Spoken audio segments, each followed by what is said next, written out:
Hi అందరికీ. నేను స్వరాలి. అఖండ దీపం 69వ భాగంతో మళ్ళీ మీ ముందుకొచ్చేసాను. ఇక లేట్ చేయకుండా మనం స్టోరీలోకి వెళ్ళిపోదాము. నాకు పెళ్ళైన తర్వాత మా అమ్మమ్మని పట్టించుకోవట్లేదు అని అమ్మమ్మ అలిగింది అని చెప్పాడు సంతోష్.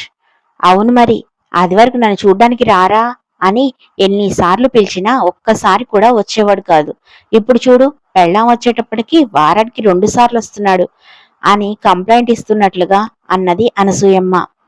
వాళ్ళు ఎంత కవర్ చేయడానికి ప్రయత్నం చేసినా తన దగ్గర ఏదో విషయాన్ని దాస్తున్నారు అన్న సంగతి మైథిలికి అర్థమైంది.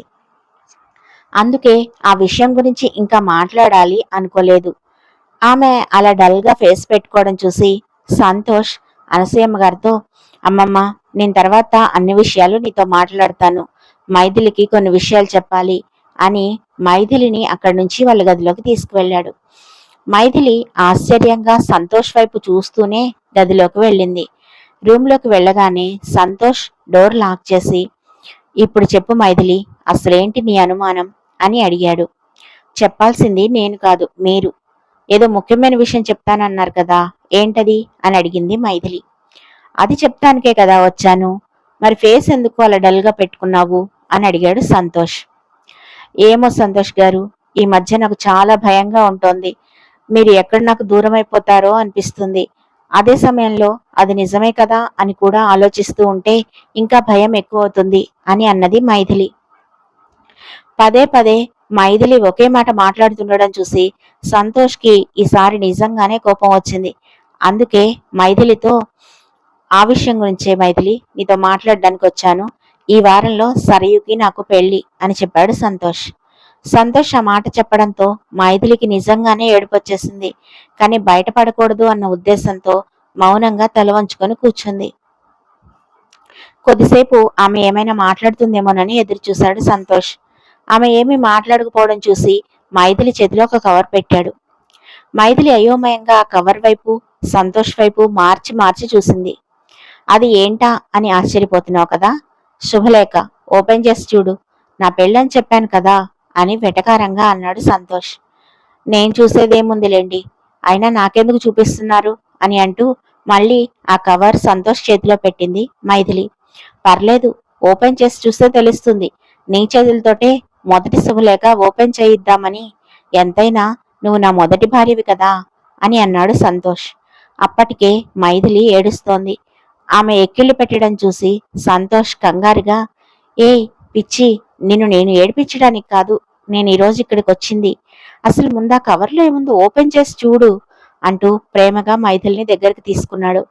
అంత ఏడ్చే మైథిలి కూడా ఒక్కసారిగా ఆగిపోయి అసలు సంతోష్ ఎందుకలా ప్రవర్తిస్తున్నాడో అర్థం కాక అయోమయంగానే కవర్ ఓపెన్ చేసింది. అందులో ఉన్న సరియు ఫొటోస్ చూసి ఒక్కసారిగా కవర్ దూరంగా విసిరికొట్టింది. ఛీ, ఈ చెండాలన్నంతా నాకెందుకు చూపిస్తున్నారు అంటూ కోపంగా అడిగింది. అలా అడుగుతున్నప్పుడు ఆమె మొహం చాలా అసహ్యంగా పెట్టుకుని ఉంది.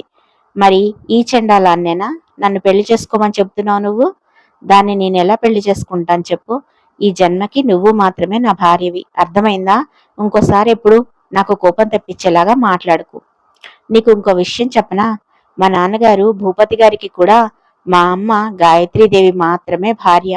ఆ భువనేశ్వరీదేవి మా నాన్నగారు పెళ్లి చేసుకోలేదు. మా వంశంలో అందరూ ఏకపత్ని వ్రతులే అని చెప్పాడు సంతోష్. అవునా? మరి భువనేశ్వరీదేవి? అసలు మీరు ఏం చెప్తున్నారో నాకు అర్థం కావట్లేదు, నాకు వివరంగా చెప్పండి అని అడిగింది మైథిలి. సంతోష్ తన ప్లాన్ గురించి వివరంగా చెప్పాడు. మైథిలి ఏం చేయాలో కూడా ఆమెకు వివరించి చెప్పాడు. అంతా విన్న తర్వాత మైథిలి భయం భయంగా, అంతా బాగానే ఉంది సంతోష్ గారు, కానీ నేను మరీ అంతలా నటించగలనా? నాకు ఆ సరయుని భువనేశ్వరీదేవిని చూస్తేనే చాలా భయం వేస్తుంది అని అన్నది మైథిలి. నువ్వు నేను చెప్పినట్లు నడుచుకోలేదనుకో, నాకు ఆ సరయుని పెళ్లి చేసుకోవడం తప్పితే వేరే మార్గం ఉండదు. మరి ఏం చేయమంటావో చెప్పు, పెళ్లి చేసుకునేనా దాన్ని అని అడిగాడు సంతోష్. ఛీ, ఆ దరిద్రాన్ని పెళ్లి చేసుకుంటారా? ఇన్ని రోజులు సరయు కూడా ఒక ఆడపిల్ల కదా, తన జీవితానికి నేను అడ్డం వస్తున్నానేమో అనుకున్నాను.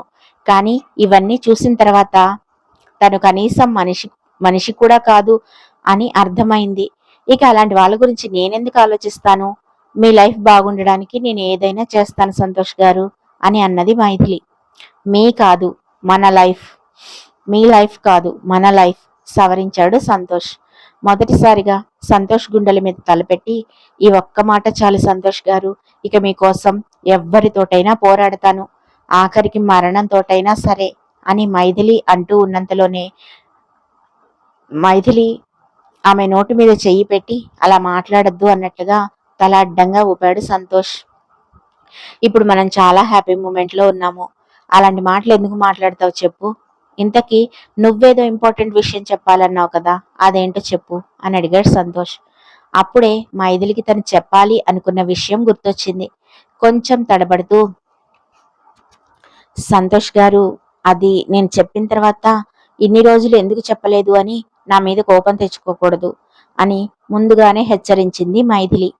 అసలు విషయం ఏంటో చెప్పు, ఆ తర్వాత కోపం తెచ్చుకోవచ్చో తెచ్చుకోకూడదో నేను ఆలోచిస్తాను అని అన్నాడు సంతోష్. సంతోష్ చేతిని తన పొట్ట మీద పెట్టుకొని, మీ అమ్మగారు మళ్ళీ నా కడుపులో పుట్టబోతున్నారు అని సంతోషమంతా మొహంలో నింపుకొని చెప్పింది మైథిలి. మైథిలి వైపు పరీక్షగా చూస్తూ, ఈ విషయం ఎప్పుడో నాకు తెలుసు అని అన్నాడు సంతోష్. ఈసారి షాక్ అవడం మైథిలి వంతైంది. ఆమె అలా షాక్లో ఉండగానే, నిన్ను నేను ఆ ఇంటి నుంచి తీసుకువచ్చే రోజే నాకు నువ్వు ప్రెగ్నెంట్ అన్న విషయం తెలిసింది. కానీ అప్పటి పరిస్థితుల్లో నేను ఆ ఆనందాన్ని నీతో పంచుకోలేకపోయాను. నేను కష్టపెడుతున్నాను అని నేను ఎంత బాధపడ్డానో తెలుసా? నీకే కాదు, పుట్టబోయే మా అమ్మని కూడా కష్టపెడుతున్నాను అని అనుకున్నప్పుడు నాకు చాలా బాధగా అనిపించింది అని అన్నాడు సంతోష్. ఆ మాటలు చెప్తున్నప్పుడు అతని కళ్ళల్లో సన్నటి కన్నీటి పొర కనిపించి మైథిలి చెలించిపోయింది. ఇప్పుడు అవన్నీ ఎందుకు సంతోష్ గారు? అన్ని సమస్యలు త్వరలోనే సాల్వ్ అయిపోతాయి, మనం హ్యాపీగా ఉండొచ్చు అని అతని గుండెల మీద వాలిపోతూ అన్నది మైథిలి. సరే సరే, ఇప్పటి వరకు మనం హాస్పిటల్కి వెళ్ళలేదు కదా, రేపు ఒకసారి హాస్పిటల్కి తీసుకువెళ్ళి అన్ని టెస్టులు చేయిస్తాను. అసలే పుట్టబోతోంది మా అమ్మ. తను బయటకు వచ్చిన తర్వాత నిన్ను సరిగా చూసుకోకపోతే నా మీద కోపం పడుతుంది అని నవ్వుతూ అన్నాడు సంతోష్. అంటే ఇదంతా మీ అమ్మగారి మీద ప్రేమ అన్నమాట, నా మీద కాదు అని కొంచెం అలిగినట్లుగా అన్నది మైథిలి. నీ మీద ప్రేమ లేకుండానే మా అమ్మ నీ కడుపులోకి వచ్చిందంటావా అని చిలిపిగా అన్నాడు సంతోష్. ఒక్క క్షణం అతను ఏమన్నాడో మైథిలికి అర్థం కాలేదు. అర్థమైన తర్వాత, పోండి సంతోష్ గారు అంటూ అతని గుండెల మీద చిన్నగా కొడుతూ అన్నది మైథిలి. సరే కాని, నేను చెప్పిన విషయాలన్నీ గుర్తున్నాయి కదా, మళ్ళీ వాళ్ళు రాగానే భయపడిపోవు కదా అని డౌట్గా అడిగాడు సంతోష్. మీరు నా పక్కనే ఉంటారు కదా, నాకేం భయం అని అన్నది మైథిలి. అదే చెప్తున్నాను బంగారం, నేను వాళ్ళ పక్కన ఉంటాను, నీ పక్కన ఉండలేను. అలాంటప్పుడు నీ గురించి నువ్వే నిలబడగలగాలి. కొన్నాళ్ళు నాటకం ఆడాలి, తప్పదు. నాన్నగారు తిరిగి వచ్చే వరకు మనం మేనేజ్ చేయగలిగితే చాలు, ఆ తర్వాత ఆయనే చూసుకుంటారు అని నవ్వుతూ అన్నాడు సంతోష్. సరే సంతోష్ గారు, మీరు ఎలా చెప్తే అలా నడుచుకుంటాను అని ధైర్యం ఇస్తున్నట్లుగా అన్నది మైథిలి. అన్నట్లు ఇంకో విషయం మైథిలి, జగన్నాథ శాస్త్రి గారు ఈ ఊరి శివాలయంలో ఏదో పూజ చేయించాలట. మనిద్దరం దంపతి సమేతంగా ఆ పూజలో పాల్గొనాలి. రాబోయే 2 రోజుల్లో ఆ ఏర్పాట్లు చేస్తాను అని చెప్పారు అని మైథిలితో అన్నాడు సంతోష్. ఇప్పుడు మళ్ళీ కొత్తగా పూజలేంటి సంతోష్ గారు? ఏదైనా ప్రాబ్లం ఉందా అని డౌట్గా అడిగింది మైథిలి. అవన్నీ మా వంశానికి సంబంధించిన చిన్న చిన్న ఆచారాలు, వాటి గురించి నువ్వు ఎక్కువగా ఆలోచించకు. నువ్వు ఇప్పుడు నా గురించి, నీ కడుపులో పెరుగుతున్న మన అమ్మ గురించి మాత్రమే ఆలోచించాలి, తెలిసిందా అని నవ్వుతూ చెప్పాడు సంతోష్. మీ గురించి ఏం ఆలోచించాలి అని బొగ్గ మీద వేలు పెట్టుకొని ఏదో ఆలోచిస్తున్నట్లుగా అన్నది మైథిలి. నీ మొగుడిని ఆ సరయూ బారి నుంచి ఎలా కాపాడుకోవాలా అని ఆలోచించాలి అని అంటూ ఆమెని దగ్గరకు తీసుకున్నాడు సంతోష్. కిలకిలా నవ్వుతూ సంతోష్ గుండెల్లో ఒదిగిపోయింది మైథిలి.